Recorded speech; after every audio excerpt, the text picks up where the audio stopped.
여러분의 눈에 이 그림은 어떻게 보이시나요? 모자처럼 보인다고 생각하시는 분들이 많겠지만 아마도 이 작품 때문에라도 다른 관점에서 이 그림을 보실 거라 생각합니다. 코끼리를 삼킨 보아뱀으로 유명한 이 그림은 순수함을 가지고 살아가는 아이의 시선에서 바라본 다양한 사물과 현상들을 표현하는 가장 대표적인 소재가 됩니다. 생택지 페리의 오랜 베스트셀러이자 다시 읽어보니 어린이보다 어른들이 읽고 느끼는 바가 훨씬 많았을 것 같았던 동화 어린 왕자입니다. 어린 왕자는 사막에 불시착한 파일럿과 이야기를 나누며 등장합니다. 얼마 남지 않은 물을 걱정하며 좌절하고 있는 파일럿에게 다가가 양을 그려달라는 뜬금없는 부탁을 하게 되죠. 사람을 만난 것에 기뻤던 파일럿은 부족한 솜씨로나마 양을 그려줬지만 그때마다 어린 왕자는 트집을 잡습니다. 화가 난 파일럿은 상자에 구멍 몇 개를 그려놓곤 그 안에 원하는 양이 있다고 이야기합니다. 놀랍게도 어린 왕자는 이 그림을 보고 크게 만족했죠. 그는 B612라 불리는 소행성 출신이라 이야기합니다. 그는 소행성에서 바라보는 여러 번의 해넘이를 좋아했고 피어나는 장미꽃을 좋아했습니다. 그 꽃은 꽤 변덕이 심했고 이런저런 요구를 하곤 했습니다. 어린 왕자도 그 꽃과 마찬가지로 누군가 관계를 맺는 게 처음이라 서툴렀고 쓸데없는 오해가 늘어만 갑니다. 그는 행성을 떠나기 전 마지막으로 물을 주고 유리 덮개로 덮어줍니다. 그제서야 꽃은 자신의 속마음을 털어놓게 되죠. 그 후 그는 여러 행성을 돌며 다양한 사람을 만납니다. 왕, 허영쟁이, 술꾼, 사업가, 가로등 켜는 사람, 지리학자. 다양한 개성이 넘치는 이 등장인물들은 대체로 어린 왕자에게 좋은 인상을 주지 못합니다. 가로등 켜는 사람 정도가 그의 마음에 드는 사람이었는데 그 별이 너무나 작았던 탓에 다시 발을 옮겨야 했죠. 그렇게 7번째 행성이 지구에 도착했습니다. 지구에서 뱀을 만나기도 하고 자기 행성에선 유일한 존재였던 장미꽃이 흐드러지게 핀 풍경과 맞닥뜨리기도 합니다. 그리고 마침내 여우와 만나게 되는 어린 왕자. 여우는 자신이 길들여지지 않은 존재임을 밝히며 경계하라는 듯한 이야기를 합니다. 하지만 이내 자신을 길들여 달라는 이야기를 하죠.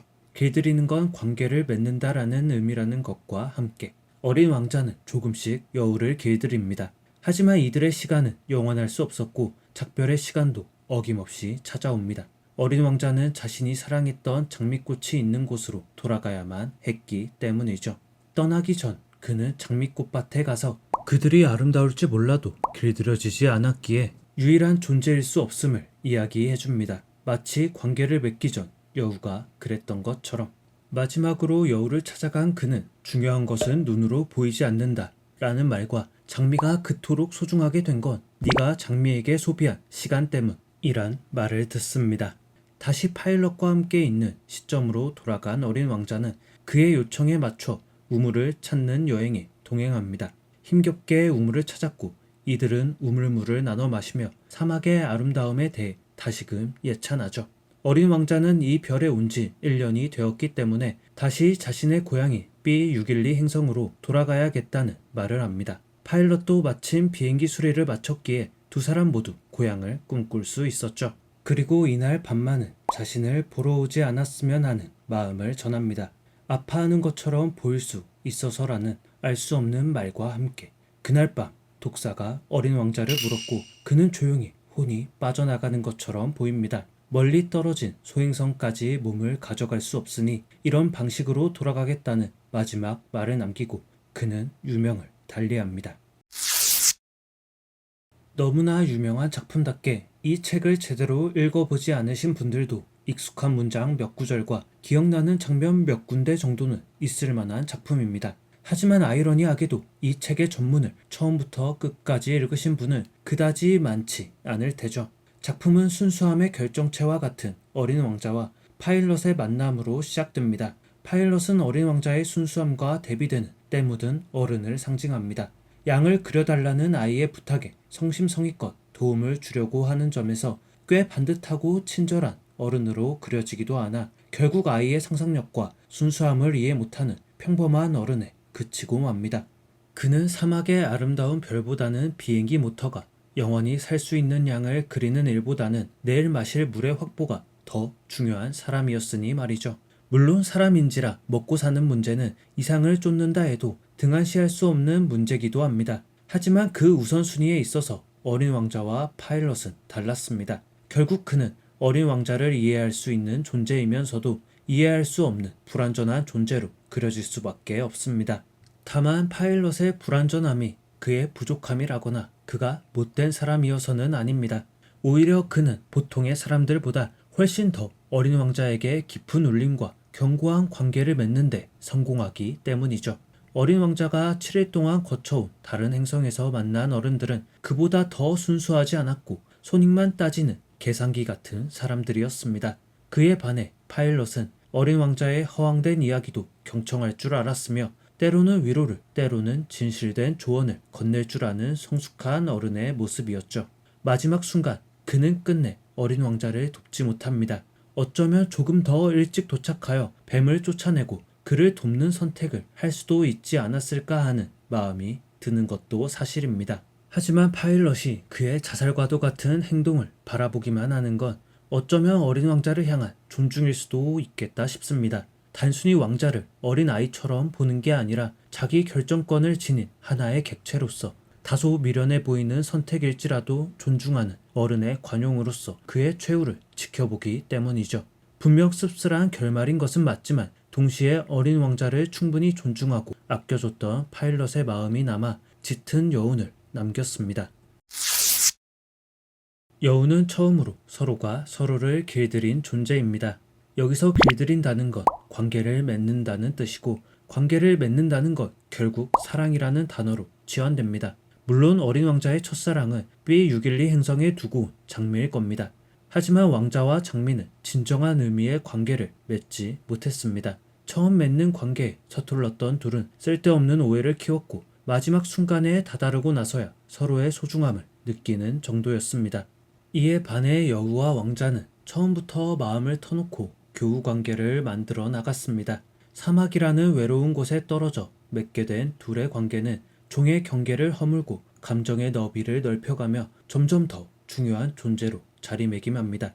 소중한 것은 단순히 그것이 아름다워서가 아니라 함께한 시간과 부여한 일종의 가치가 그것을 특별하게 한다는 지극히 단순한 진리를 함께 나누며 말이죠. 장미꽃이 그에게 처음이 아니게 된 이유도 이것 때문입니다. 그는 단순히 장미꽃이 아름답기에 소중하다고 여겼습니다.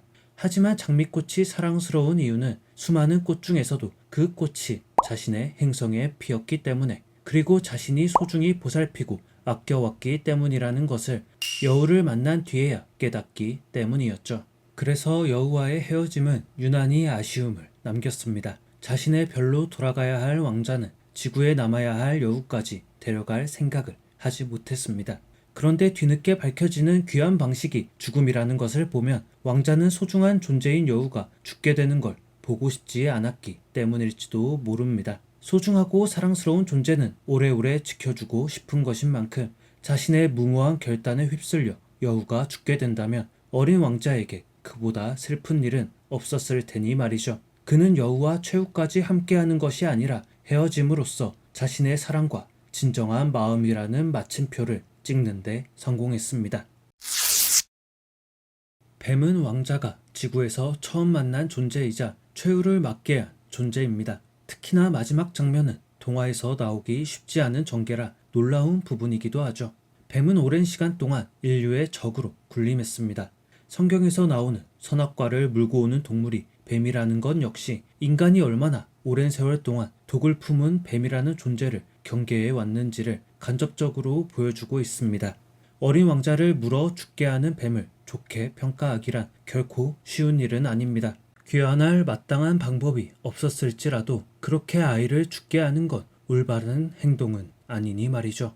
뱀은 결정의 동물입니다. 이빨에 숨긴 도구로 생과 사를 결정하는 것처럼 우유부단한 상황에 놓인 어린 왕자에게 선택할 수 있는 기회를 제공합니다. 실제로 뱀은 어린 왕자를 공격할 수 있는 기회가 여러 차례 있었음에도 그가 각오를 하기 전까지는 공격적인 태세를 보이지 않았습니다. 처음부터 그는 고향을 보내줄 수 있다는 말로 어린 왕자에게 접근합니다.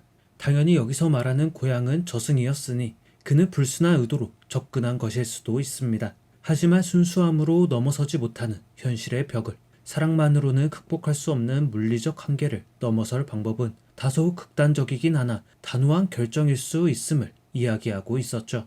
처음 파일럿이 이야기하는 코끼리를 삼킨 보아뱀 역시 뱀이라는 것이 이 이야기에 힘을 더합니다. 순수함이 가득했던 유년기의 파일럿은 자신의 세계를 이해 못하는 어른들에게 환멸을 느끼면서도 자신 역시 그들처럼 변해가는 걸 알게 됩니다.